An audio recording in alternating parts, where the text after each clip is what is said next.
안녕하세요. 네, 행정사 실무법을 가르치는 행정사 이종호입니다. 시험들은 좀 잘 치셨나요? 어떠셨나요? 좀 어려우셨나요? 아니면 좀 할만하셨나요? 사실 약간 기출이랑 거의 똑같이 나온 것도 뭐 한 두 문제 정도 있고, 그리고 지금 출제된 논점들이 거의 출제 가능성이 높다고 생각하는 논점들이에요. 그래서 만약에 문제를 푸는데 나는 좀 그래도 할만했다, 좀 수월했던 것 같다라고 생각하신다면 그래도 좀 나는 공부를 잘하고 있다라고 생각해 주시면 되고, 만약에 좀 나는 쓰는데 어려웠다라고 생각을 하시면 그래도 사실 괜찮습니다. 저도 작년 이맘때 사실 답안 잘 못 썼어요. 그래서 저는 사실 작년 이맘때 답안 잘 못 썼고, 그래서 너무 낙담하지 마시고 그냥 하루하루 계획에 맞춰서 잘 하시면은 좋은 결과 있을 거라고 생각합니다. 먼저 하기에 앞서서 저의 소개를 간략하게 드리면, 저는 이종호 행정사라고 하고요. 작년이죠. 이제 11회 일반 행정사 시험에 합격을 했고, 그리고 전체 석차 9등으로 합격을 했어요. 9등으로 합격을 하고, 그리고 실무법 고득점을 받았습니다. 한 79.66점 정도 받았는데, 이런 고득점보다도 이제 좀 저는 특이점이라면 뭐가 있냐면, 저는 사실 독학으로 공부를 했어요. 그래서 독학으로 공부를 했고, 사실 학원 강의를 안 들었는데, 또 그것도 그렇고, 그리고 저는 좀 짧은 기간에 합격을 했습니다. 사실 거의 한 3, 4개월 만에 합격을 했는데, 제가 오늘 이제 무료 특강에서 말씀을 드리고 싶은 거는 어떤 거냐면, 사실 지금 이제 공부가 어느 정도 좀 많이 진행이 된 상태잖아요. 그리고 각자 보고 있는 선생님들의 책도 따로 있고, 그리고 저는 이제 올해 강의를 하지 않으니까, 그래서 그래도 가장 최근에 합격한 이제 합격자로서 가장 따끈따끈한 제가 했던 이제 공부 방법이나 답안 작성법에 대한 그런 노하우들을 알려드리는 게 사실은 여러분들한테 저는 가장 실용적일 거라고 생각을 했어요. 그래서 그런 거 위주로 준비를 했고, 한번 들어보시고 이제 자기한테 맞겠다 싶다, 그리고 좀 효율적인 것 같다 싶으시면은 차용하셔서 적용하시면 좋을 것 같습니다.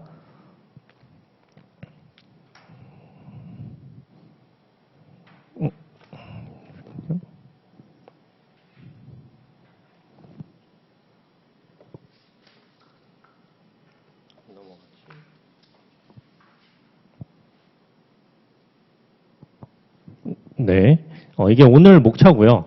이제 처음에는 고득점 답안 작성법이라고 해서, 이제 기본적인 답안 작성법은 이제 다들 아시잖아요. 기본적인 거는 다 아실 거라고 생각을 하고, 그러면 이제 고득점을 받는 데 있어서 사례 문제에서 어떻게 하면 고득점 답안을 잡을 수 있는지, 그거에 대해서 제가 설명을 해 드릴 거예요. 그래서 그거를 기초로 해서 설명드리고, 강평에서 이제 오늘 푼 문제 있죠.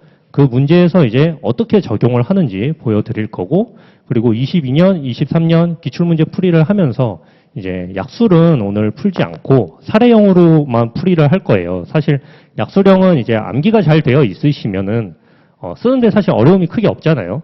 그래서 사례형을 위주로 해서 이 고득점 답안 작성 방법을 어떻게 적용해서 저는 썼는지 실제로 작년에 그런 것들을 위주로 설명드리겠습니다. 그리고 마지막 시간에는 이제 50일이 깨졌죠. 지금 보니까 오늘 한 46일 남았더라고요. 그래서 이제 남은 기간에 어떻게 공부를 하는 게 그래도 좀 효율적인지, 작년에 저는 어떻게 했는지 그런 거에 집중을 해서 마지막 시간을 설명드려 보도록 하겠습니다.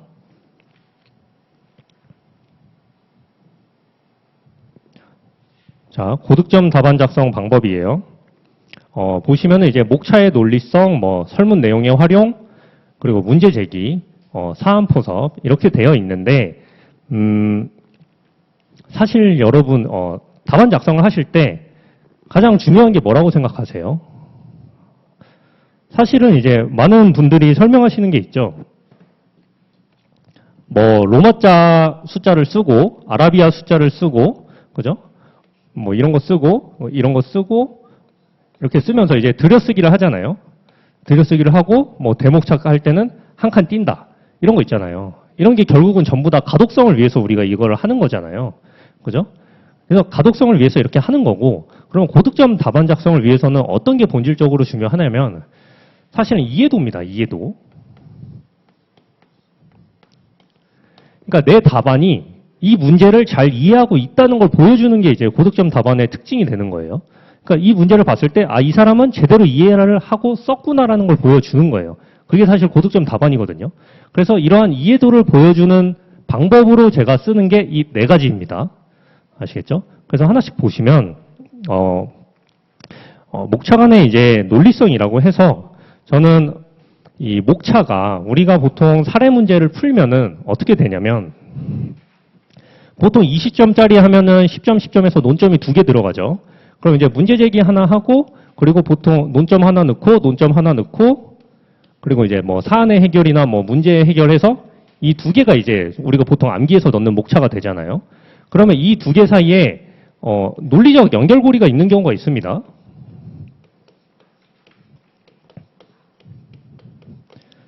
이 논리적 연결이 필요한 경우가 있어요. 그래서 이런 연결이 필요한 경우에 이런 것들을 가볍게 그냥 언급을 해줘서 왜 이 목차 다음에 이 목차가 와야 되는지를 그냥 가볍게 보여주는 겁니다. 그런 거를 이제 목차의 논리성이라고 하고요. 그리고 이제 설문 내용의 활용은 사례 문제니까 사례가 길게 이제 정보가 주잖아요. 그럼 그 정보를 그냥 그대로 읽고 넘어가는 게 아니라 문제 제기할 때 그 설문 정보를 활용해서 문제 제기를 적어주고 그리고 이 대목차, 목차 적을 때도 적어주고 사안 포섭할 때도 설문 정보를 활용해서 적어주는 거예요. 왜냐하면 사례 문제는 그 사례에 대한 실제적인 그 해결을 내주는 게 그 사례를 풀이를 하는 거잖아요. 그래서 설문 내용을 활용해서 이러한 것들을 적어준다. 아시겠죠?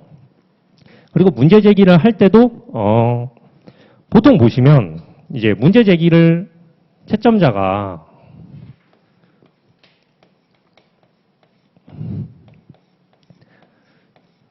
가장 먼저 채점을 할 때 보게 되는 게 뭐예요? 문제 제기예요. 그죠? 그러면 문제 제기를 가장 먼저 보게 되는데 그러면 문제 제기에 뭘 써줘야겠어요? 이 2개의 논점이 뭔지를 여기에 적어줘야겠죠. 그죠? 문제 제기를 쓰시면 보통 분들이 뭐 다 그런 건 아니지만 이제 물음의 내용을 그대로 쓰시는 분들이 있어요. 그죠? 그대로 쓰시는 분들이 있는데 그대로 쓰는 게 틀린 건 아니에요. 틀린 건 아닌데 예를 들어서 물음에서 뭐 대상 적격과 청구인 적격의 적법 여부를 논하시오 이렇게 돼 있으면 대상 적격과 청구인 적격의 논점을 알려줬으니까 사실 문제 제기에 그대로 써도 그게 논점을 쓴 게 맞아요. 그죠? 근데 심판 청구의 적법성에 대하여 뭐 설명하시오. 아니면 청구 요건 충족 여부에 대해 설명하시오. 이렇게 많이 나오잖아요. 청구 요건 물을 때. 그러면은 그거를 그대로 문제 제기에 써주는 게 아니라 청구 요건 중에서 예를 들어 뭐 내가 설문을 봤더니 청구 기간이랑 청구인 적격이 문제된다. 그럼 문제 제기에서 청구인 적격과 청구 기간이 문제된다. 이렇게 적어주는 거죠. 아시겠죠? 그러니까 논점이 되는 문제를 문제 제기에 적어줘야 된다. 그러면 출제자가 딱 봤을 때, 이 사람은 내가 묻는 거에 대해서 적었겠구나. 라는 걸 한눈에 알 수 있는 거죠. 그죠? 한눈에 알 수 있으니까, 그러면 얘는 좀 답안을 제대로 적었겠구나라고 생각을 할 수 있는 거예요. 그래서 이런 첫인상을 좀 그렇게 주는 게 필요하다. 문제를 적으실 때. 그래서 문제 제기가 있고, 그리고 사안 포섭은 이제 판례나 요건을 이제 하나씩 포섭한다. 이렇게 돼 있는데, 사실 이제 강사님들 답안지 보면 다 이렇게 적혀 있죠. 번호 매겨가면서 이제 뭐 집행정지 요건이 있으면 요건 1번, 2번, 3번 매겨가면서 포섭하고 그렇게 하시잖아요. 그렇게 하시는 게 맞는데 이걸 하시면서도 사실 판례 내용을 어느 정도는 넣어주셔라. 아시겠죠? 뭐 피청구인 을이나 아니면 뭐 청구인 갑의 이런 내용 있잖아요. 실제 처분도 단순 거부 처분이 아니라 뭐 주택계획, 주택건설계획 승인 신청에 대한 반려 처분이면 그 표현을 넣어주는 거예요. 아시겠죠? 그 표현을 넣어주시면서 작성을 해주시는 게 훨씬 이게 실제적인 사례에 대한 해결이 되고 내가 좀 더 이해하고 제대로 풀었다라는 인상을 주는 거죠. 아시겠죠? 그래서 이 네 가지를 활용해서 저는 내가 문제를 제대로 이해하고 있다는 것을 보여주는 데 사용을 하고 이게 실제로 어떻게 적용되는지 한번 제가 오늘 드렸던 모의고사 답안이랑 그리고 기출문제풀이 작년이랑 재작년 거 가지고 한번 보여드리도록 할게요.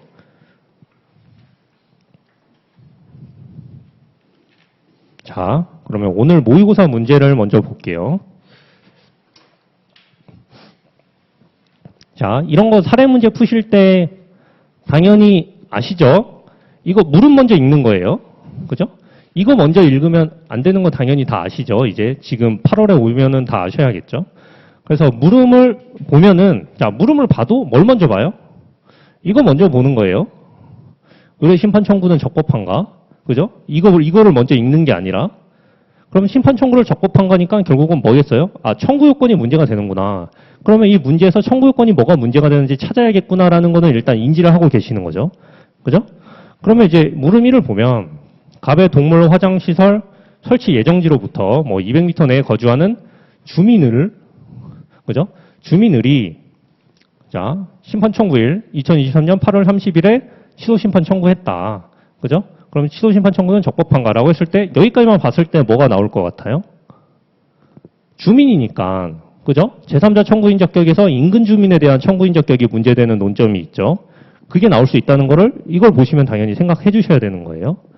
그러면 제3자 청구인 적격 문제될 수 있겠구나. 그리고 뭐 조금 더 나아가면은 이거 날짜 나왔네. 뭔가 청구기간 문제될 수 있겠구나라는 거는 그냥 예상만 하는 거예요.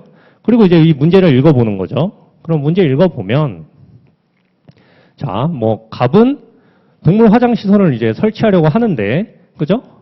그래서 A시 근교 토지에 신축하기 위해서 건축허가 신청했어요, 갑이. 건축허가를 신청하였다. 근데 A시 조례에는 주민이 거주하는 뭐 주거 밀집 지역 경계로부터 200m 이내에는 동물 화장시설을 설치할 수 없다는 규정이 있다. 그죠? 이런 규정이 있대요. 그래서 갑의 동물 화장시설 설치 예정지는 주거 밀집 지역 경계로부터 200m 이내에 위치하는데, 그죠? 조례에 해당하죠. 그래서 A시 시장은 위 조례에도 불구하고 갑의 신청을 허가하는 처분을 했다. 그죠? 행정청 A시 시장. 근데 허가했어요. 조례대로 하면 허가하면 안 되는데. 그래서 주민을이 뭐예요? 취소 심판을 청구한 거잖아요. 그럼 결국은 뭐예요? 주민을은 처분의 직접 상대방이 아니죠. 그죠? 그러니까 제3자 청구인 적격이 문제가 되는 거죠. 그죠? 여기까지는 이제 찾으셨으면 아주 잘하신 거죠. 그리고 이제 보니까 23년 5월 20일에 이제 신청 허가 처분을 했어요. 근데 심판 초가 언제 했어요? 8월 30일에 했어요. 그럼 보통 어떻게 돼요? 90일이 도과했죠. 그죠? 그러니까 청구기간도 함께 논해주시면 좋겠다. 그죠? 그래서 청구기간까지 함께 적어주는 게 논점이었습니다. 아시겠죠? 기본적으로는 그렇게 생각하셔야 돼요. 20점짜리면은, 2개겠구나. 쟁점 2개겠다. 그죠? 기본적으로. 그래서 쟁점 2개니까, 하나는 제3자 청구인 적격인데, 그럼 또 하나는 뭘까 했을 때, 청구기간이었다. 아시겠죠? 자, 그리고 물음 2를 먼저 볼게요. 물음이 보시면, 자, 위와 별개로, 이제 별개예요. 여기 내용이랑. 위와 별개로 갑의 건축허가 신청을 A시 시장은 조례를 근거로 거부 처분했습니다. 그죠? 원래 조례대로 하면은 거부했어야 맞는 거죠. 그래서 거부 처분했어요. A시 시장이. 그래서 이에 불복하여 갑이 취소 심판을 이번엔 청구한 거예요. 을이 아니라. 갑이 취소 심판을 청구하였고, 근데 절차의 위법성이에요. 절차의 위법성이 인정되어 인용 재결을 받았다. 그죠? 그래서 A 시장은 적법한 절차를 거쳐 다시 건축 허가를, 이게 중요하죠. 다시 거부했다. 그래서 위 재결에도 불구하고 다시 건축 허가를 거부한 것이 적법한가? 그죠? 이거는 논점 잘 찾으셨나요? 뭐죠? 그죠? 재결의 기속력이죠. 만약에 이거를 좀 잘 못 찾으신 분들은, 자, 지금 이게 재결의 기속력이죠.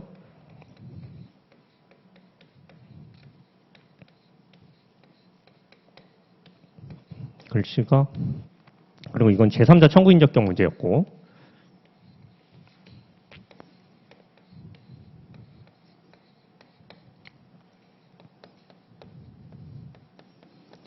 그죠?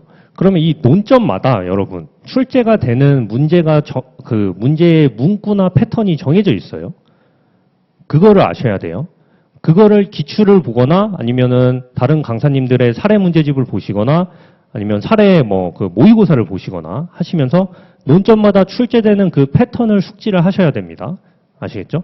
재결의 기속력은 어떻게 나오냐면 재결의 기속력이 인용 재결에 발생하는 효력이에요. 기속력이. 그러니까 무조건 뭐예요? 자, 인용 재결이 나와야 돼요. 문제에. 인용 재결이 나와야 되고 그리고 중요한 건 뭐예요? 다시 하는 거예요. 다시 건축 허가를 거부하는 게 결국은 재결의 기속력이 나올 때 나오는 문제 패턴이거든요. 그러니까 이런 패턴을 알고 계셔야 된다. 각 논점마다 이런 게 다 있어요. 그죠? 제3자 청구인 적격은 뭐예요? 처분의 직접 상대방이 아닌 거예요. 봤더니. 그러면 제3자 청구인 적격이 문제가 되는 거예요. 아시겠죠? 이런 식으로 논점마다 그 문제가 나오는 패턴을 그 공부를 하실 때 찾으면서 이거를 알고 계셔야 합니다. 아시겠죠? 그러면 답안을 한번 볼게요.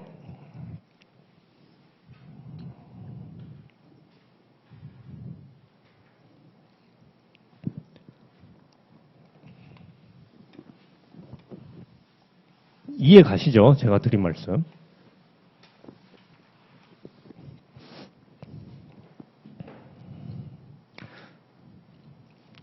자, 그래서 문제 제기를 보면 저는 어떻게 쓰냐면 보통 이제 취소 심판의 적법성에 관하여 물었잖아요. 물음 1에서. 그러면 저는 취소 심판의 적법성과 관련하여 이렇게 씁니다. 보통. 관련하여 한 다음에 논점이 뭐뭐가 문제된다 이렇게 써줘요. 저는 문제 제기 쓰는 패턴이 이래요. 근데 여러분들이 편하게 쓰시면 되는데 이제 제가 고득점 답안지 그 작성 방법에서 말했던 것처럼 논점을 이렇게 구체적으로 언급을 해주셔라. 아시겠죠? 그냥 취소 심판의 적법성이 문제된다 이렇게 쓰시지 마시고 문제 제기에 문제가 되는 논점을 언급을 해주는 게 좋습니다. 답안을 작성하실 때. 그리고 그 다음에 목차 뭐예요? 그래서 제3자 청구인 적격이 문제가 되니까 제3자 청구인 적격이 그 다음 목차로 올 텐데 보통. 근데 뭐예요? 인근 주민 의뢰 청구인 적격 여부라고 해서 그냥 설문 내용을 살짝 넣어주는 거죠. 그죠? 이렇게 하면 이제 좀 더 이제 그냥 나 잘 알고 있어 이런 느낌을 주는 거죠. 그죠? 그렇게 해서 이제 밑에 청구인 적격과 뭐 법률상 이익의 의미 이런 거는 책에 있는 내용을 그대로 써주시면 돼요. 암기하신 거. 그래서 암기하신 걸 그대로 써주시면 되니까 이거에 대해서 제가 설명은 따로 안 드릴게요. 그리고 제3자 이제 청구인 적격 써줄 때, 그죠? 결국 문제점에서 인근 주민의 제3자 청구인 적격이 문제된다. 그죠? 이렇게 말을 해주고, 그래서 인근 주민과 관련된 판례를 적어준다. 그래서 이 판례가 가장 중요하죠. 문제에서 이걸 꼭 써주셔야 되는 거예요. 그래서 인근 주민과 관련된 판례를 적어주시고, 그래서 판례를 한번 볼까요? 이거 워낙 중요한 판례니까. 환경상 이익이 침해될 것으로 예상되는 영향권 내의 주민들은 침해를 사실상 추정하는 거예요. 사실상. 그러니까 예를 들어 우리 문제는 이제 200m 내에는 뭐 동물 화장 시설을 설치할 수 없다 이렇게 돼 있었죠. 조례에서. 그러니까 200m 내에 살면 어떻게 되는 거예요? 원고 적격이 사실상 추정되는 거예요. 그죠? 그래서 사실상 추정되니까 원고 적격이 인정되는 거고 만약에 영향권 밖의 주민들, 그죠? 영향권 밖의 주민들은 처분으로 수인 산도를 넘는 환경 피해나 침해 또는 그러한 우려가 있음을 입증해야만 원고 적격을 인정해 주겠다는 거예요. 그러니까 우리 그 문제로 보면 200m 안이 아니라 예를 들어 내가 300m 거리에 살고 있어요. 그러면 이 사람은 원고 적격이 내가 300m에 산다고 해서 바로 인정되는 게 아니라 내가 300m 거리에 사는데 내가 치매가 너무 심하다. 그래서 내가 치매가 너무 심해서 지금 이러이러한 치매를 받고 있다는 거를 법원에 입증을 해야 원고 적격을 인정해 준다는 거예요. 아시겠죠? 그러니까 훨씬 더 인정되기 어렵겠죠. 실제로. 그래서 그런 차이점을 알고 계시면 좋겠다. 저는 사실 문제를 낼 때 조금 쉽게 내려고 200m 내에 산다 이렇게 말을 했지만 그죠? 200m 내에 안 살기 문제가 나올 수도 있죠. 그리고 실제로 안 살기 나온 게 타 자격증 기출에 있습니다. 타자격사 기출에는 이거 밖으로 나왔어요. 근데 이제 저희는 행정사 시험이니까 그렇게까지는 안 나오지 않을까 해서 제가 200m로 한정해서 내본 거예요. 그래서 이제 사안의 경우 보시면 갑이 이제 건축 허가를 받은 동물 화장시설 설치 예정지는 주민을이 거주하는 주거 밀집 지역에서 뭐 200m 이내에 위치한다. 그냥 설문 내용 적은 거죠. 그죠? 설문 내용 적었고, 그래서 환경상 이익이 침해될 것으로 사실상 추정되는 영향권 내의 주민. 그죠? 그래서 을은 청구인 적격이 있다. 이렇게 해서 어떻게 하는 거예요? 판례 표현이랑 설문 내용을 그냥 같이 섞어서 써준다. 아시겠죠? 이렇게 쓰면 되는 겁니다. 뭐 특별한 거 없죠. 이렇게 판례 표현을 사실상 적어주고, 그리고 주민인 을 이런 말 그냥 적어주는 거예요. 그죠? 동물 화장시설 설치 예정지 이런 말 사안포섭할 때. 그리고 이제 이게 묵사의 논리성인데, 다만 처분일로부터 90일 이후에 심판 청구를 했잖아요. 그러니까 청구 기간이 문제되니까 이하 검토해 보겠다. 이렇게 말을 해주는 거예요. 아시겠죠? 그래서 그래서 내가 그래서 심판 청구 기간 검토해 준다. 이런 말을 해주는 거예요. 그 목차의 논리성이라는 게 이제 그렇게 해서 청구 기간 적어주시면 되고, 우리가 책에서 외우는 것처럼 원칙, 예외 똑같이 적어주시면 되고, 그래서 안날로부터 90일, 뭐 이튿날로부터 180일, 그리고 둘 중 하나만 도과해도 안 되고, 예외일 때 90일은 그죠? 뭐 불강력전 사유고 180일은 정당한 사유 있으면 된다. 그렇게 해서 사안의 경우를 우리는 그럼 뭐예요? 제3자인 을은 처분이 있음을 알 수 없죠. 제3자니까 내가 처분받은 사람이 아니니까 내 옆에 주민이 누가 처분받았는지 우리는 알 수가 없잖아요. 그러니까 처분이 있음을 안 날부터 180일 이내에 처분이 있음을 알았다는 특별한 사정이 없는 한, 이거 판례 표현이에요. 제가 만든 게 아니라 정당한 사유가 있는 때에 해당한다. 그래서 우리는 예외 사유에 해당한다. 따라서 처분일로부터 90일이 도과하였더라도 을의 심판 청구는 청구 기간을 준수하였다. 그래서 물음일의 심판 청구는 적법하다. 이렇게 결론 내는 겁니다. 아시겠죠? 이게 저는 이렇게 썼잖아요. 저는 이렇게 해서 문제제기 쓰고, 그래서 뭐 제3자 청구인 적격 쓰고, 그리고 뭐 청구 기간을 썼는데, 그리고 이렇게 저는 물음에 해결을 했어요. 근데 저는 여기에 각각 사안의 해결을 넣었잖아요. 그죠? 그래서 요거 요렇게 연결된다. 그리고 해서 물음은 이거는 그냥 한 줄로 그냥 깔끔하게 딱 썼잖아요. 근데 이렇게 안 쓰셔도 됩니다. 아시죠?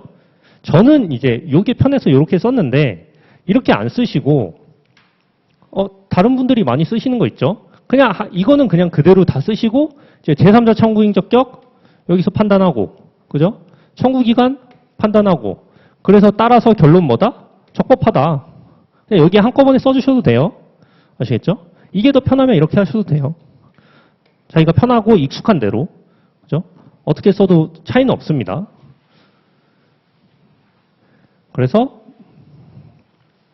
문제 1은 그렇게 풀면 된다. 자, 물음 2 한번 볼게요. 재결의 기속력 문제. 이 문제가 약간 생소하셨나요, 혹시? 재결의 기속력이? 재결의 기속력이라는 논점 자체는 생소한 논점이 아니죠. 그죠? 우리 그 기출 2번이나 됐잖아요. 6회랑 10회인가? 이렇게 나왔죠. 그죠? 생소한 논점이 아닌데, 사실 오늘 나온 그 재결의 기속력은 절차의 위법성으로 나온 거잖아요. 그래서 이게 조문을 만약에 안 보신 분들은 절차의 위법성일 때는 재결의 기속력이 어떻게 되는지, 그거에 대해서 혹시 저는 모르시는 분이 있을까봐 그거에 대해서 한번 제가 문제를 내봤어요. 그래서 재결의 기속력 사실 뭐 의, 내용, 효력 범위 이렇게 쭉 써주시면 되는데, 내용에서 이제 재처분 의무 할 때, 자, 요거 있죠. 요거 동그라미 2번. 요거 조문 내용입니다. 그래서 절차의 위법 부당을 이유로 처분이 취소된 경우에 재결의 취지에 따라 신청에 대한 처분을 하여야 한다. 아시겠죠? 요 내용을 넣어주시면 됩니다. 아시겠죠? 재결의 기속력에서 절차가 위법한 경우에는 어떻게 보겠냐. 그 내용이거든요. 그래서 이렇게 넣어주시고, 효력 범위에는 그래서 객관적 범위에서 절차가 위법할 때 적시된 절차의 위법 사유에 하나여 미친다. 아시겠죠? 절차가 위법해서 인용 재결이 났으면 그 인용 재결의 기속력은 절차의 위법에만 미치는 거예요. 그죠? 그래서 보완해서 적법 절차 거쳐서 다시 똑같은 처분할 수 있는 겁니다. 이 경우에는 반복 금지효가 되는 게 아니에요. 아시겠죠? 그렇게 되기 때문에 물음 2의 해결을 이렇게 저는 해줬습니다. 자, 갑의 취소 심판 청구 인용 재결의 기속력은 절차의 유업 사유에 하나에 미친다. 그죠? 재결의 기속력의 그 내용에 대해서 말을 해준 거죠. 그리고 따라서 A씨 시장은 재결의 취지에 따라 적법 절차를 거쳐 다시 처분을 하여야 한다. 그죠? 이거는 재처분 의무를 말을 해준 거죠. 그죠? 따라서 A씨 시장이 다시 건축 허가를 거부한 것은 적법하다. 재결의 기속력에 저촉되는 게 아니다. 이렇게 결론을 내주시면 되겠습니다. 자, 문제 다시 한번 볼게요. 오늘 문제.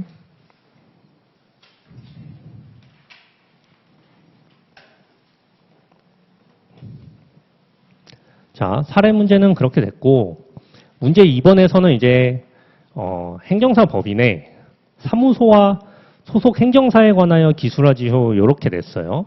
요거 약간 생소하셨나요, 요거? 요게, 제가 이따가 뭐 행정사법 공부하는 방법에 대해서 설명하면서 말씀드리겠지만, 행정사법은 여러분, 조문이 전부예요. 다른 거 보실 생각 할 필요 없어요. 조문만 보시면 됩니다. 조문만 보면 되는데,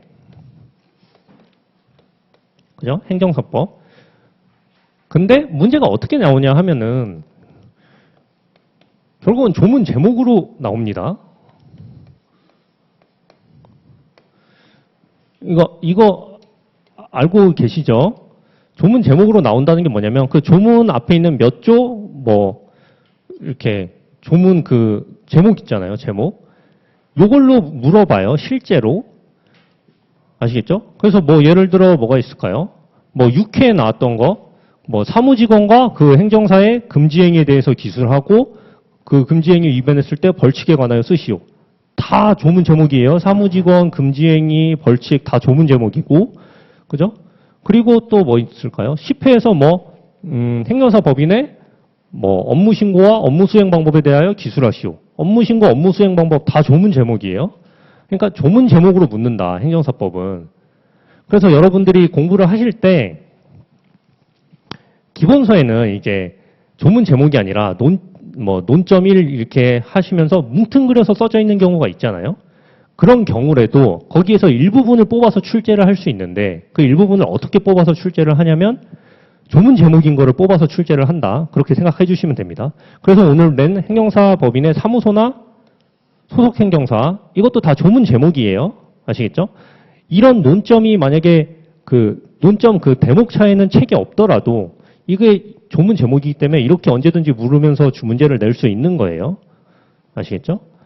그거를 생각하시면서 공부를 하셔야 된다. 행정사법 공부를 하실 때는. 그래서 문제를 냈고, 자, 비송사건 대리인의 자격에 관하여 설명하시오라고 했어요. 그죠? 이게 이제, 그렇게 생각하신 분도 있을 수 있어요. 자격 쓸 게 없는데? 자격 그냥 소송 능력자면 다 되는 거잖아. 그래서 그거 하고 내용 또 뭐 쓰지? 이렇게 생각하시는 분이 있을 수 있어요. 근데 여러분 자격에 결국은 다 들어갑니다. 제가 말씀드린 소송 능력자여야 한다. 그리고 법원이 퇴정을 명하고 대리를 금하고 퇴정을 명하면은 대리 행위가 금지되고 그런 거 있잖아요. 본인 출석을 명하면 안 되고 이게 다 자격에 들어가는 거예요, 여러분. 왜냐면 그렇게 법원이 하게 되면은 자격을 상실하게 되는 거고, 그죠? 대리권의 범위도 결국 자격의 범위가 되는 거고, 대리권의 증명도 자격 증명이니까. 그래서 대리권 전반에 관한 내용을 써주시면 되는 겁니다. 이 문제 3번은. 아시겠죠? 그리고 문제 4, 이제 비성사건 절차법상 과태료 재판을 설명하시오 이렇게 했는데 과태료 재판이 자 2회랑 5회에 나왔어요. 그죠? 2회랑 5회에 나왔고 이때 한 번은 준사례로 나오고 이제 한 번은 약술로 나왔죠. 약술로 나왔을 때는 그냥 뭐 과태료 재판과 뭐 불복 방법에 대하여 쓰시오 이렇게 나왔고, 준사례로 나왔을 때는 그 약식 재판과 정식 재판의 그 차이점을 알아야지 풀 수 있는 문제였죠. 근데 결국은 준사례니까 쓰는 거는 정식 재판이랑 약식 재판 다 쓰면 되는 문제였다. 그래서 둘 다 쓰는 통 논점으로 나왔다. 그래서 저도 문제를 약식 재판과 정식 재판을 나눠서 쓰는 게 아니라 한꺼번에 쓰는 걸로 내본 거예요. 아시겠죠? 그래서 오늘 문제는 이렇게 냈습니다.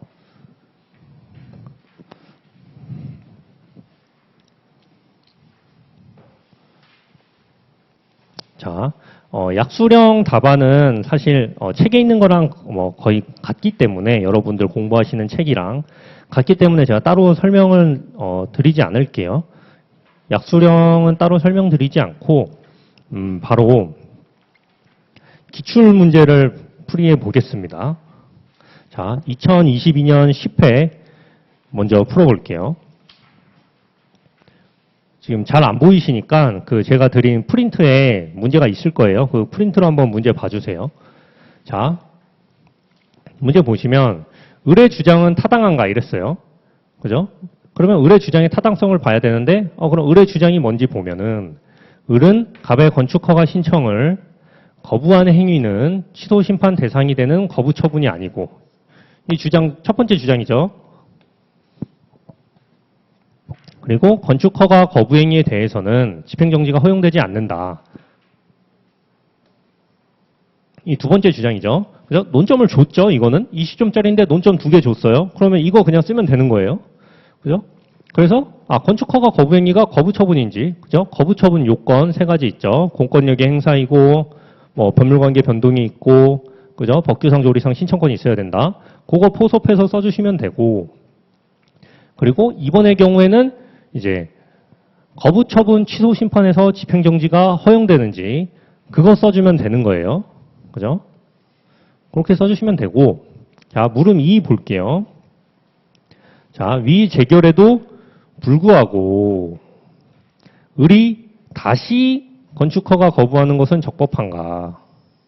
이것만 봐도 뭐예요? 재결의 기속력이죠. 다시 거부한다고 했으니까. 재결에도 불구하고, 이 재결을 보면, 위에서 보면 인용 재결이겠죠. 그죠? 그러니까 인용 재결이 있었는데, 인용 재결에도 불구하고, 다시 하는 거니까, 결국 논점은 재결의 기속력이에요. 이 말이 아무리 길어도 고민할 게 없어요. 그래서 재결의 기속력이다. 그래서 한번 보면은, 자, 건축법상 도로에 해당하지 않는다는 이유로 취소심판 청구를 인용하는 재결을 하자. 이제 을은 이 사건 토지는 인근 주민들의 통행에 제공된 사실상의 도로인데, 그 지상에 주택을 건축하여 주민들의 통행을 막는 것은 사회 공동체와 인근 주민들의 이익을 반함으로 허용될 수 없다. 그죠? 그래서 건축 허가를 다시 거부하였다. 그죠? 여기서 이제 많은 분들이 헷갈리시는 게 그거죠. 이제 처음에 거절했던 사유가 뭐였어요? 자, 건축허가 신청했으나 건축법상 도로에 해당하여 건축을 허용할 수 없다죠. 그죠? 이 건축법상 도로랑 사실상의 도로, 그죠? 같은 거죠. 이거를 같다고 보셔야 됩니다. 도로니까 기사동이 같다고 보셔야 되는 거예요. 아시겠죠? 기사동이 같다고 봐서 재결의 기속력에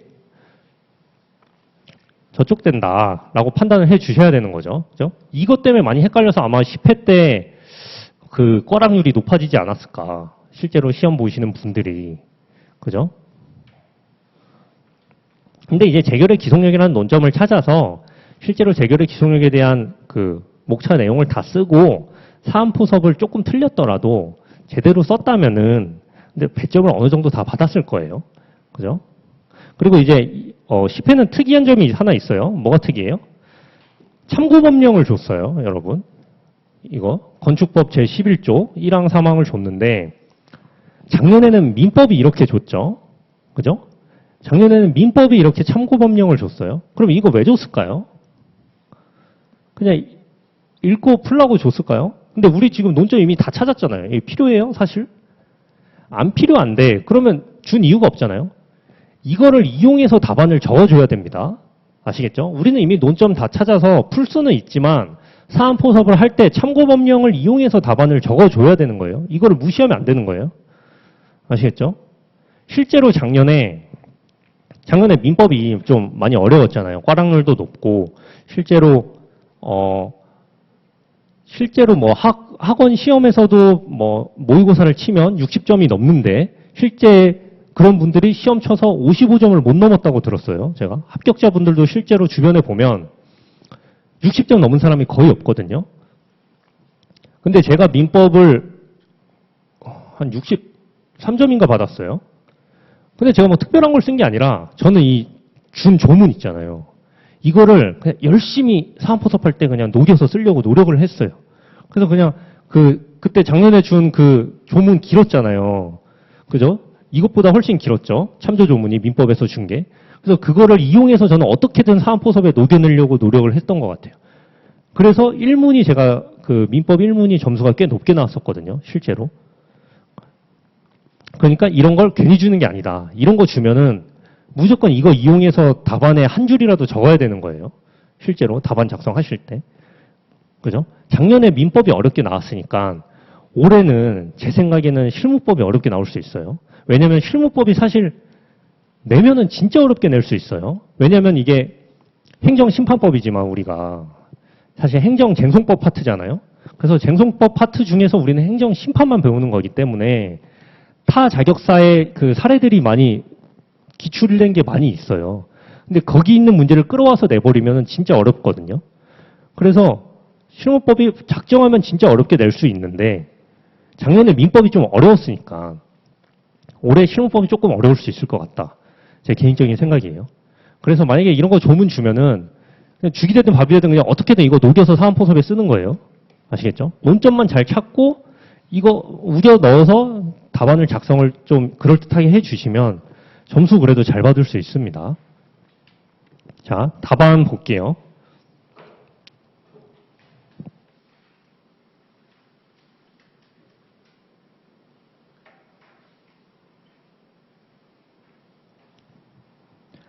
자, 물음 1에 보시면 자, 의뢰 주장의 타당성과 관련하여 전 이렇게 쓴다 그랬죠. 그래서 관련해서 건축허가 신청에 대한 의뢰 거부 행위가 취소 심판의 대상이 되는 처분인지, 그죠? 1번이고 1번 주장이고 그리고 거부 처분인 경우 집행정지가 허용되는지 문제된다. 이게 2번 주장이죠. 그래서 이거 그대로 써주시면 되죠. 그래서 그대로 갖고 와서 설문 내용을 이용해서 목차를 써준 거예요. 건축허가 신청 거부 행위의 처분성 이렇게. 아니면 뭐 건축허가 신청 거부 행위의 뭐 대상 적격 이렇게 적어도 돼요. 그죠? 그래서 대상 적격 의의 써주고 거부 처분의 처분성 써주면서 이 세 가지 요건 적어주고 그거에 따라서 포섭을 해주는 겁니다. 이렇게. 그래서 포섭을 해주는데 어떻게 했냐면 자, 갑이 신청한 건축 허가는 관할구청장 의리행하는 공권력 행사이고 보이시죠? 건축 허가 관할구청장 을 설문 내용 적고 공권력 행사 요건 포섭하고 그리고 그 거부는 갑의 법률관계 변동을 일으키며 그죠? 요건 포섭했죠. 그래서 건축법 제11조에 따라 건축물 건축수선 시 허가를 받도록 규정하고 있어 법규상 조리상 신청권이 있다. 이런 식으로 참고법령 이용해서 쓰는 거예요. 아시겠죠? 그냥 이런 거 그냥 우겨 넣으면서 이런 거 만드는 거예요. 사실 그 거부행위의 처분, 거부행위의 거부 처분인지 판단할 때 법규상 조리상 신청권이 있어야 되는데 이 법규상 조리상이 법규상 보장되는 신청권이 있는지니까 건축 허가할 때 그 구청장이 허가를 받아야 된다. 우리 참고법령에 그렇게 써 있잖아요. 그러니까 법규상 조리상 이 건축법에 따라서 신청권이 있다. 이렇게 사안 포섭해 주시면 됩니다. 아시겠죠? 그래서 구청장 의뢰 건축 허가 거부 행위는 처분성이 있다. 그래서 거부 처분이다. 그렇게 해주시면 되겠습니다. 그 다음에 이제 거부 처분 취소 심판에서 집행정지 허용 여부가 이제 그 다음 논점이니까 그거를 적어주는데 자, 집행정지를 쓰는데 저는 이거를 최대한 압축해서 쓰는 게 맞는 것 같아요. 제 개인적인 생각으론. 왜냐면 이게 준논점이에요. 거부 처분에서 집행정지 허용 여부가. 왜냐면은 사실 주관식 답안이라는 것 자체가 쓸 수 있는 일정한 분량의 내용이 있어야지만 문제로 낼 수가 있는 거잖아요. 근데 이 거부처분 집행정지 허용 여부가 타 자격사에서 기출이 많이 되는 부분이에요. 왜냐면 이게 학자들의 학설 판례가 나뉘는 부분이고, 그래서 판례도 있고, 그래서 이게 준원점이다. 이거를 볼륨 있게 써줘야 되고, 집행정지 자체의 내용은 축소하는 게 맞다. 저는 그렇게 생각을 합니다. 그리고 저는 실제로 작년에 그렇게 썼어요. 그리고 고득점 받았고요. 이 문제 1문에서 고득점을 받았어요, 작년에. 그래서 집행정지를 최대한 축소를 하되, 이 효력은 꼭 써주셔야 돼요. 집행정지 효력은. 왜냐하면 거부처분에서 집행정지 허용 여부가 문제가 되는 이유가 집행정지의 효력 때문이에요. 왜냐하면 그 집행정지의 효력이 뭐예요? 효력의 정지죠. 효력의 정지. 근데 효력의 정지가 뭐냐면 처분이 없었던 것으로 돼서 장래적 실효거든요. 사실상. 그렇기 때문에 거부처분이 없었던 것으로 되면은 건축허가 신청을 했는데 거부처분이 없었던 것이 되면 건축허가 받은 게 아니죠. 그러니까 실제적인 구제가 되는 게 아니니까. 그래서 거부처분의 효력이 없어질 뿐이어서 집행정지를 구할 실익이 있는지 문제된다. 이 말이 나오는 거거든요. 그래서 효력을 써주는 게 맞다. 그리고 이 문제점이 뭐냐면 목차가 논리성을 설명해 주는 거다. 아시겠죠? 이 문제점을 적음으로써 왜 집행정지 다음에 거부처분 집행정지 허용 여부 목차가 오는지를 설명을 해주는 거니까요. 그래서 이게 목차의 논리성의 의미가 있는 겁니다. 아시겠죠? 그래서 문제점 이렇게 적어주시고, 학설 판례 검토 이렇게 적어주시는데, 제가 분량을 봤을 때 학설을 쓰는 게 사실 좀 빠듯해요. 저희 지워진 시간에서. 왜냐면 처분성까지도 쓰고 학설까지 쓰려고 하니까 좀 빠듯하잖아요. 그래서 저는 이거 생략도 가능하다고 생각합니다. 생략해도 돼요. 대신에 판례는 꼭 적어주셔라. 아시겠죠? 판례는 이익이 없다고 했어요. 부정했어요. 아시겠죠? 부정설이다. 그래서 검토 및 사안의 경우 보시면 갑의 건축허가 거부 처분에 대해 집행정지 결정이 내려지면 신청 전에 상태 회복에 불과하며 판례 표현이죠. 을 구청장에게 건축허가 처분을 할 의무가 생기는 것도 아니고, 그죠? 갑에게 건축허가의 효력이 생기는 것도 아니다. 따라서 갑은 효력정지를 구할 이익이 없으므로 집행정지는 허용되지 않는다. 그죠? 이 판례 표현을 이용해서 사안포섭을 적어준 거예요. 아시겠죠? 그리고 이 갑 구청장 건축허가 거부 처분 이런 걸 넣어서 설문 내용의 실제적인 해결을 해주는 거고요. 그죠? 그리고 추가로 이제 요건 갖추면 임시처분 걸 수 있을 것이다. 이렇게 쓰면 되겠습니다.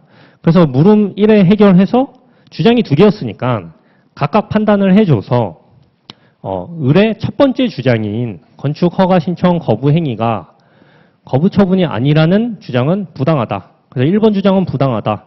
그리고 2번 주장은 타당하다. 이렇게 각각 판단을 해줬어요, 저는. 아시겠죠? 이렇게 하는 게 좀 깔끔하겠죠? 그래서 이렇게 적어주시면 된다. 아시겠죠? 자, 물음 2 답안 볼게요. 자, 물음 2는 이제 재결의 기속력 문제였죠. 재결의 기속력 이제 내용은 똑같으니까 그대로 적어주시면 되고, 사안 포섭을 어떻게 하냐면, 자, 저는 이렇게 해줬어요. 자, 인용 재결은 기속력을 갖는다. 그래서 구청장 을은 동일한 상황에서 동일한 처분을 할 수 없다. 그죠? 반복금지효에 대해서 적어준 거죠. 그죠? 인용 재결 받았으니까 기속력이 있고, 그래서 기속력의 내용을 적어준 거예요. 반복금지효. 그래서 이거를 이제 기속력의 효력 범위를 가지고 사안 포섭을 하나씩 다 해준 거예요. 그래서 구청장 을은 피청구인으로 주관적 범위에 속한다. 그죠? 주관적 범위 해주고, 건축법상 도로여서 거부한 최초의 사유와 차실상의 도로여서 허용할 수 없다는 이유는 설문 내용 포섭해 준 거고, 그 기초가 되는 사회적 사실관계가 동일하므로 기본적 사실관계가 동일하다. 판례 표현이죠. 그죠? 기사동은 판례는 그 기초가 되는 사회적 사실관계가 동일한지 여부로 판단을 하니까 판례는 그죠? 그래서 판례 표현 이렇게 해서 객관적 범위에 속한다. 그렇게 적어주시면 되고 그리고 사실상의 도로라는 사유는 처분 시에도 존재하였던 사유인 바 시기적 범위에 속한다. 따라서 건축 허가를 다시 거부하는 행위는 기속력에 저촉된다. 이렇게 포섭을 해주시면 됩니다. 그래서 을이 다시 건축 허가를 거부한 것은 부적법하다. 이렇게 묻는 바에 대해서 대답을 해줍니다. 아시겠죠? 22년 거 아시겠죠?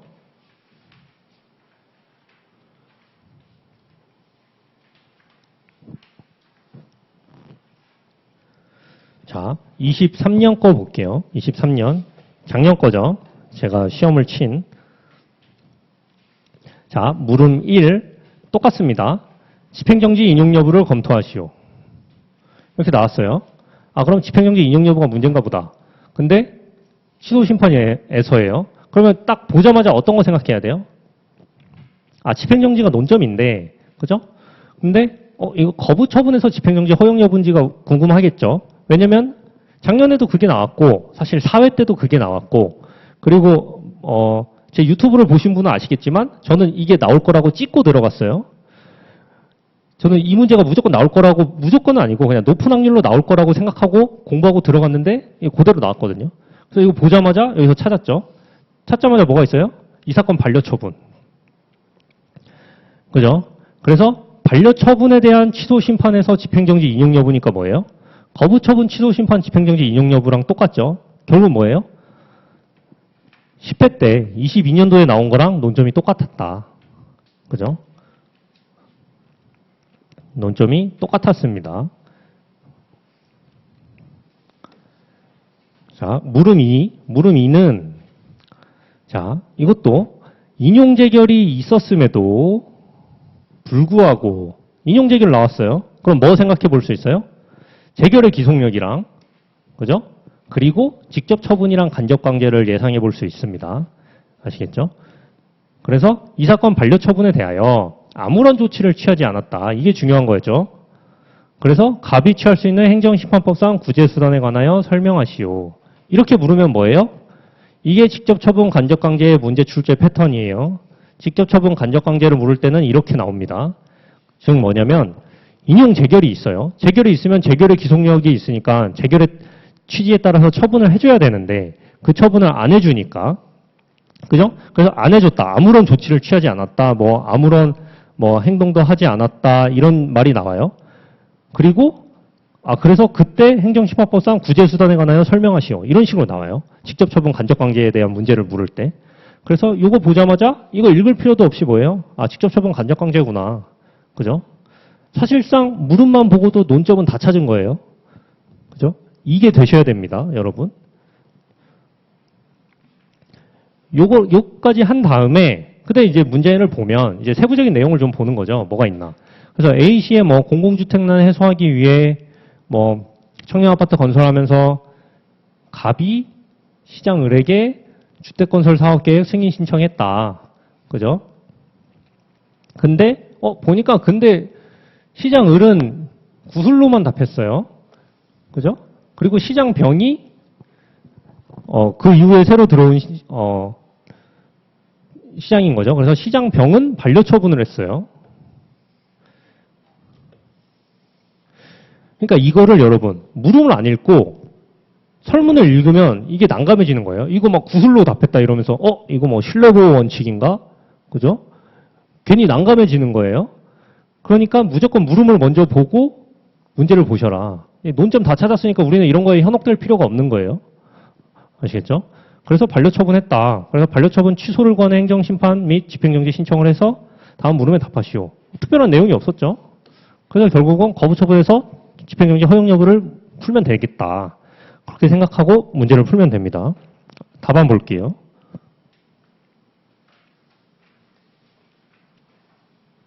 자,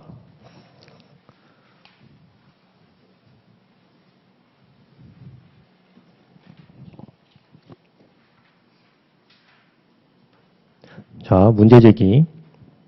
자, 주택건설 사업계획 승인 신청 반려 처분에 대한 취소 심판에서, 그죠? 설문 내용 그대로 적어 붙인 거죠. 그래서 반려 처분은 거부 처분인 바. 저는 이렇게 그냥 퉁 쳤어요. 근데 제가 봤을 때, 저는 작년에 이렇게 적고, 저는 이거를 제가 준비를 했으니까, 이거 학설 판례 준비해서 제가 요거를 풍부하게 쓸 생각으로 준비를 했었거든요. 작년에, 실제로 시험장 들어가기 전에. 그래서 이거 나온 거에 흥분해서 이걸 못 봤어요. 그죠? 그래서 반려처분이 거부처분인지에 대한 판단을 해주는 것도 저는 배점이 있었다고 생각합니다. 나중에 와서 이제 시험 끝나고 생각을 해보니까. 왜냐면 반려처분의 거부처분에 대한 처분성 이거 판단하는 게 뭐예요? 결국 이거 들어가면 뭐예요? 작년이랑 문제가 아예 똑같은 거예요. 그죠? 작년에는 대놓고 거부행위에 대한 거부처분의 주장이랑 거부처분 취소심판에서 집행정지 허용 여부를 대놓고 물었지만 이번에는 이게 그냥 가려져 있었다고 저는 생각해요. 그러니까 반려처분에 대한 반려처분이 거부처분인지 판단하는 것도 논점 중 하나였던 것 같다. 아시겠죠? 왜냐면 사실 20점이니까 논점 2개잖아요. 그러니까 작년이랑 똑같이 생각을 했으면 이것도 논점이었던 것 같아요. 제가 봤을 때. 근데 저는 그냥 이렇게 퉁쳤어요. 반려처분은 거부처분인 바 퉁치고 거부처분 취소심판에서 집행정지 인용 여부가 문제된다. 그죠? 저는 이렇게 적고 이거는 저는 안 썼어요. 그죠?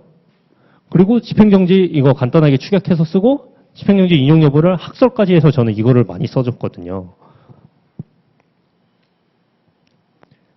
근데 사실 결과적으로는 점수는 잘 받았어요. 제가 반려처분에서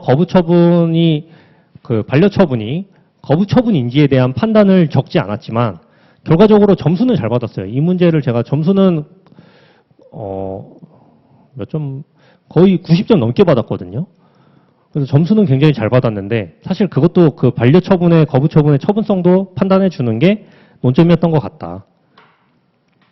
그래서 저는 이거 학설 판례 꼼꼼하게 적었고 그래서 검토 및 사안의 경우도 작년이랑 거의 똑같이 포섭해줬죠. 그래서 뭐 주택건설 사업계획 승인 신청 거부 처분에 대해 집행정지 결정이 나는 경우 신청 이전의 상태가 뭐 회복되는 거에 불과하고 뭐 의무가 생기는 게 아니므로 효력정지를 구할 이익이 없다 이렇게 판례 표현 작년에 쓴 것처럼 그렇게 똑같이 판례 포섭해주고 임시처분의 요건을 갖춰 신청할 수 있을 것이다. 그래서 집행정지는 인용되지 않는다. 묻는 바에 대해서 이렇게 답을 내려줬죠.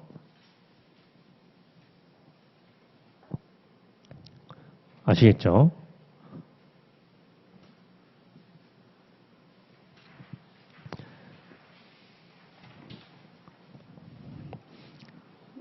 사실 예측할 수 있었어요. 이 문제는 최근에 많이 나오는 논점이었기 때문에 그리고 사실 행정사 시험에서는 이거에 대해서 제대로 된 설명이 없었고 그래서 제가 예상을 했던 거죠.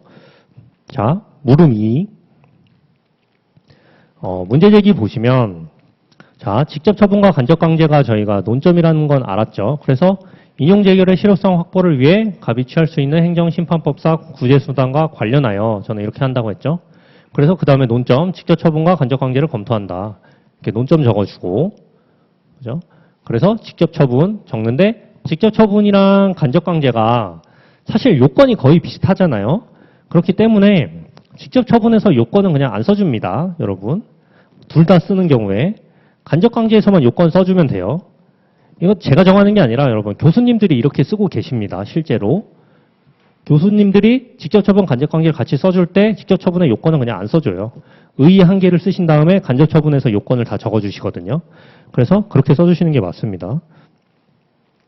그래서 한계, 직접 처분의 한계를 보시면 처분의 성질이나 그 밖에 불가피한 사유로 위원회가 직접 처분을 할 수 없는 경우에는 그러지 아니하다. 그래서 이런 경우에는 직접 처분을 할 수 없다. 그죠? 그래서 사안 포섭을 어떻게 해주냐면 취소 심판에 대한 인용 재결은 그죠? 취소 심판 인용 재결은 뭐가 있어요? 취소 재결이랑 변경 재결이랑 변경 명령 재결 이렇게 있죠.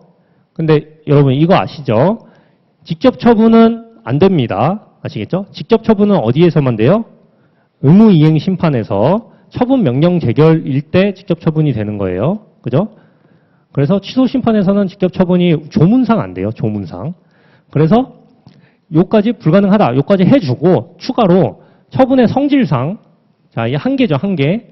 직접 처분의 한계. 주택건설 사업계획 승인은 수익적 행정처분으로서 뭐 요건이 일의적 규정되어 있지 아니한 재량행위다.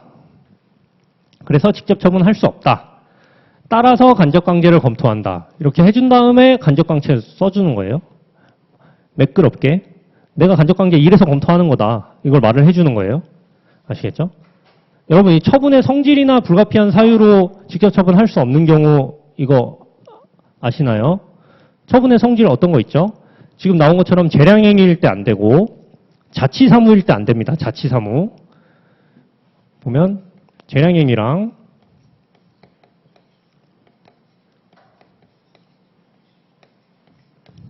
자치사무랑 그리고 또 뭐 있어요? 우리 많이 나오는 거? 정보공개 청구 안 돼요. 직접 처분.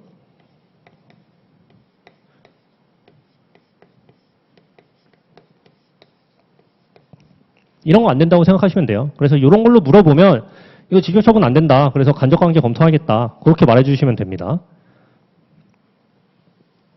그래서 간접관계를 검토를 하는데 그래서 의 요건, 간접관계에서 요건 써주시고 사안의 경우에 해서 요건에 따라서 취소해결 종료하고 신청해서 상당 기간 내에 아무런 처분을 하고 있지 않다면 간접관계 신청해서 배상받을 수 있을 것이다.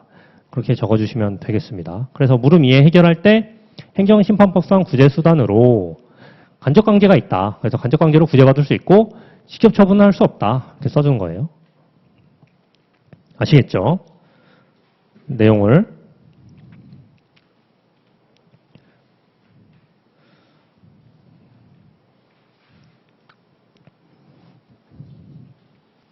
자, 한 번 더 정리하면 지금까지 이제 사안포섭이랑 뭐 문제제기, 목차, 이제 목차 간 논리성 이런 거를 이제 실제 답안에서 제가 어떻게 쓰는지 보여드렸어요. 그래서 고득점 답안 작성은 뭘 위한 거다? 내가 이해도 나 이 문제 제대로 이해하고 있다는 걸 보여주는 거예요. 아시겠죠? 그래서 어떻게 쓰냐면 목차 간의 논리성 이거를 좀 왜 이 목차 다음에 그 다음에 이 목차가 오는지 그거를 이제 매끄럽게 좀 연결시켜서 말을 해주는 거죠.